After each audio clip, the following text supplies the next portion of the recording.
Welcome back to my channel. ఈరోజు ఒక recipe చూస్తున్నా. మేము మొన్న సత్యనారాయణ వ్రతం మీద కూర్చుంటే కొబ్బరి ఒక్కలు బాగుండే 6-7 ఉండే. వీటిని మొత్తం పొట్టు తీసేసి మిక్సీ పట్టి ఈ పాలు తీసిన. ఈ పాలు తీసిన తర్వాత 3 కప్పుల పాలకు 1 కప్పు అటుకులు మిక్సీ పట్టి ఇట్లా కలిపిన. ఇట్లా గట్టిగా వస్తుంది. తర్వాత బెల్లము 2 కప్పుల బెల్లంకు 3/4 కప్పు వాటర్. బెల్లము కరిగింది. ఇట్లా కరిగే పాకం అవసరం లేదు, ఇట్లా కరిగితే సరిపోతుంది. ఇందులో పోస్తున్నా. ఇది గట్టిగా అవుతుంది, ఇది ఉడుకుతుంది. ఇట్లా గట్టిగా అవుతుంటది. మొత్తం దగ్గరికి అయ్యేదాకా ఉంచాలి. దగ్గరికి అయినాక సేమ్ బర్ఫీ లాగా వస్తుంది. దగ్గరికి వచ్చింది, గట్టిగా అయింది. ఇంకా కొంచెం గట్టిగా అయితే సరిపోతుంది. ఇక ప్లేట్లు వేసిన తర్వాత తీద్దాం.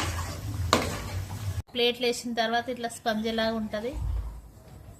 బాగా వచ్చింది. మీరు కూడా ఒకసారి